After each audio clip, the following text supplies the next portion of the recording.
भाजपा की बहुप्रतीक्षित जिला अध्यक्षों की घोषणा आज पूरे उत्तर प्रदेश में हो गई।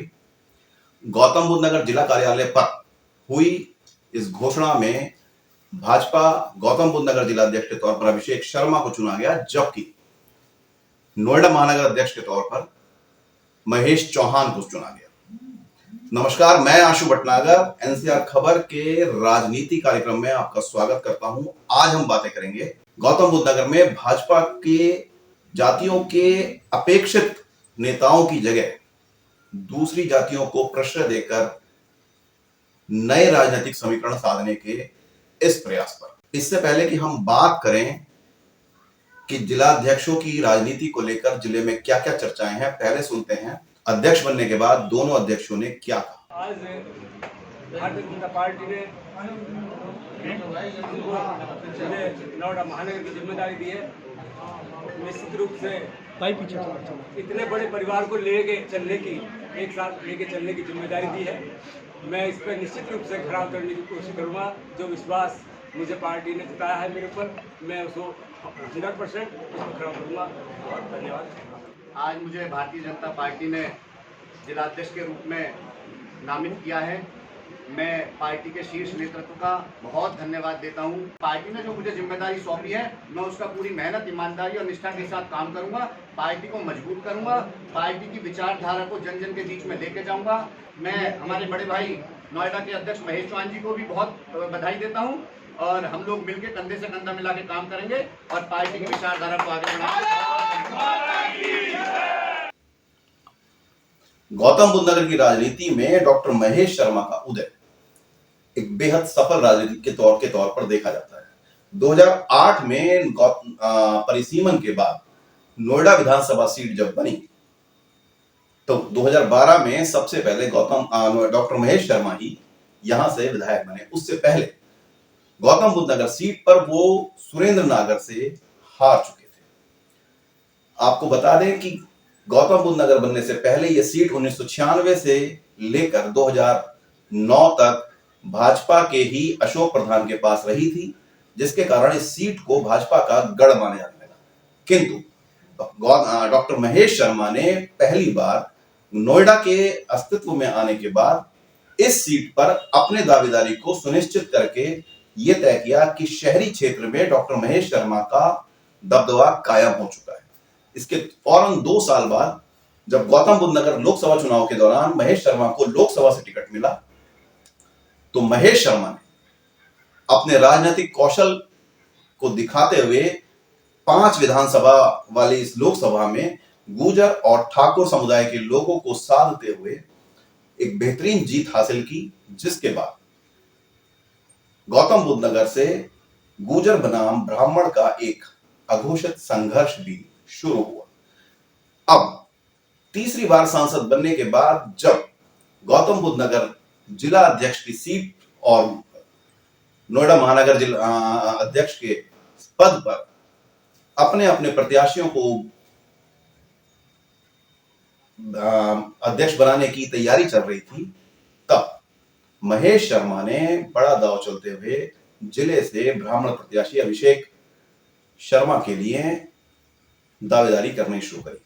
किंतु जिले में उन्हीं के सापेक्ष खड़े सत्येंद्र सिसोदिया, जो कभी यहां पर पहले जिला अध्यक्ष भी रहे हैं, उन्होंने एक बार फिर से गजेंद्र मावी को ही अपनी ओर से अध्यक्ष की तैयारियों में लगाया। वहीं नोएडा में संजय बाली और महेश चौहान, डिंपल आनंद, गणेश जाटव जैसे नामों की चर्चाएं खूब होने लगी। दोनों ही जगह लगभग 30-30 लोगों ने अपने दावे किए थे, किंतु अंत में नोएडा से जहां महेश चौहान और संजय बाली और गणेश जाटव के नामों की चर्चा होने लगी, वहीं गौतम बुद्ध नगर में गजेंद्र मावी और अभिषेक शर्मा के बीच कौन बनेगा इसकी चर्चाएं होने लगी। माना यह जाने लगा कि डॉक्टर महेश शर्मा गौतम बुद्ध नगर जिले पे ज्यादा फोकस कर रहे हैं, जबकि नोएडा के लिए उन्होंने पंकज सिंह के पाले में गेंद फेंक दी है।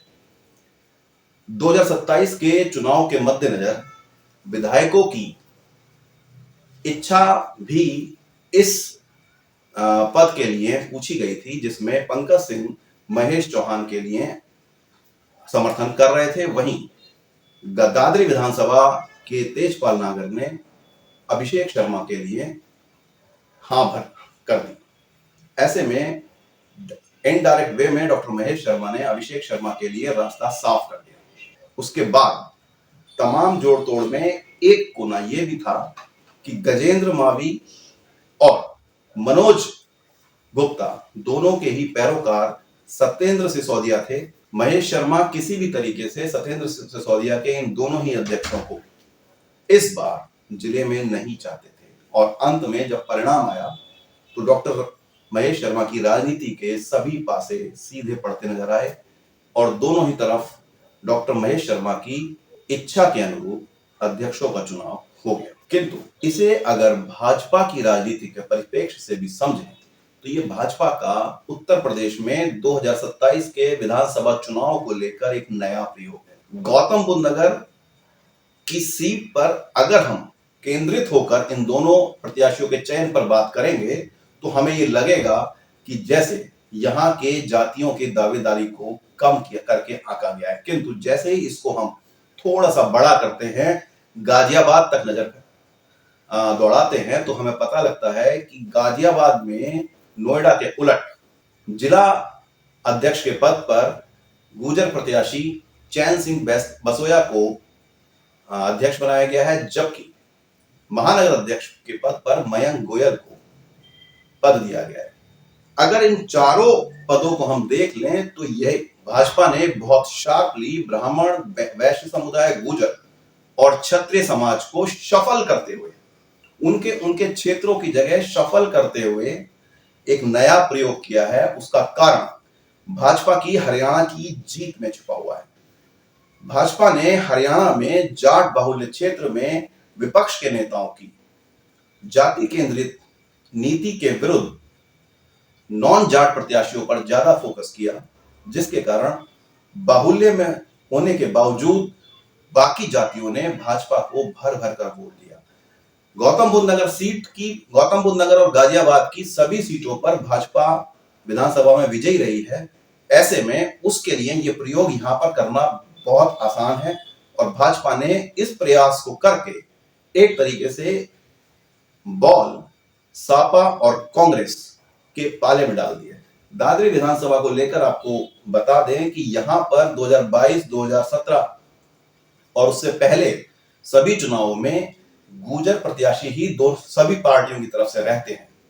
ऐसे में भाजपा अगर जिला अध्यक्ष के पद पर ब्राह्मण प्रत्याशी को लाकर, ब्राह्मण जिला अध्यक्ष को लाकर अन्य पार्टियों के समक्ष ये चुनौती पेश करे कि क्या वो भी जिले में गुर्जर प्रत्याशियों के अलावा कुछ और सोच सकती है, तो उनके लिए चक्रव्यूह बेहद बड़ा हो जाएगा। आपको बता दें कि समाजवादी पार्टी अब तक नोएडा और दादरी और जेवर सभी सीटों पर लगभग गुर्जर समुदाय से ही टिकट देती रही है। इसी तरह कांग्रेस नोएडा से क्षत्रिय समाज को टिकट देती रही है, तो दादरी सीट से हमेशा गुर्जर समुदाय को टिकट देती रही है। ऐसे में दादरी में सभी प्रत्याशियों की गुर्जर होने से बाकी जातियों के वोट लेने में आसानी हो, उसके लिए जिला अध्यक्ष के पद पर ब्राह्मण को बैठाया गया है। वहीं नोएडा जैसी शहरी सीट पर जहां जाति की कोई आवश्यकता नहीं रह गई है, वहां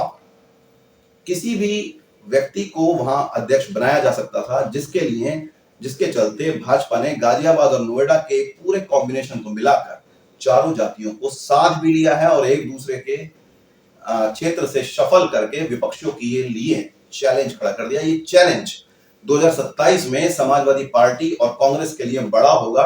ये चैलेंज 2027 से पहले 2025 में भी इन जातियों के लिए इसलिए बड़ा होगा कि इन जातियों के समक्ष अपने अपने जिला अध्यक्ष घोषित करने की जो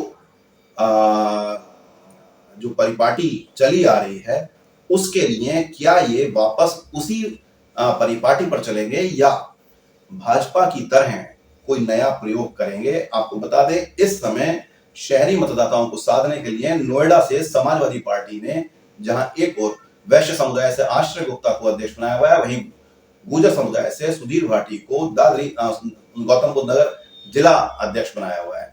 इसी ऐसे ही कांग्रेस ने जिला अध्यक्ष के तौर पर दीपक भाटी चोटीवाला को बनाया हुआ है, वहीं मुकेश यादव को नोएडा महानगर से बनाया हुआ है। इस तरीके से अगर भाजपा की रणनीति को देखें तो भाजपा ने जिला अध्यक्ष के माध्यम से 2027 के लिए अभी से अपनी बिसात इन दोनों क्षेत्रों में बिछानी शुरू कर दी है। ऐसे में अंत में एक बार फिर से जिला अध्यक्षों के बनाए जाने को लेकर जातिवादी नेताओं द्वारा दिए जा रहे बयानों के समक्ष अगर भाजपा की इस रणनीति को हम गौर से देखें तो भाजपा ने अपनी चाल बिछा दी है। अब विपक्ष समाजवादी पार्टी और कांग्रेस उस पर किस तरीके से प्रतिक्रिया देते हैं और जातीय गणित में उनका पलड़ा भारी होता है या वो भाजपा के जाल बिछाए जाल में फंस जाएंगे, ये आने वाले 2 सालों में दिखाई देगा जब 2027 का चुनाव होगा और यहां परिणाम आएगा। आज का ये एपिसोड आपको कैसा लगा, इसके बारे में हमें जरूर बताइएगा। आपके जो भी कमेंट्स हैं हमें नीचे हमारे वीडियो के नीचे आप दे सकते हैं। आपको लगता है कि कोई प्रतिक्रिया या सुझाव आप देना चाहते हैं तो हमें जरूर दीजिए, आपका स्वागत रहेगा। आज के लिए बस इतना ही। नमस्कार।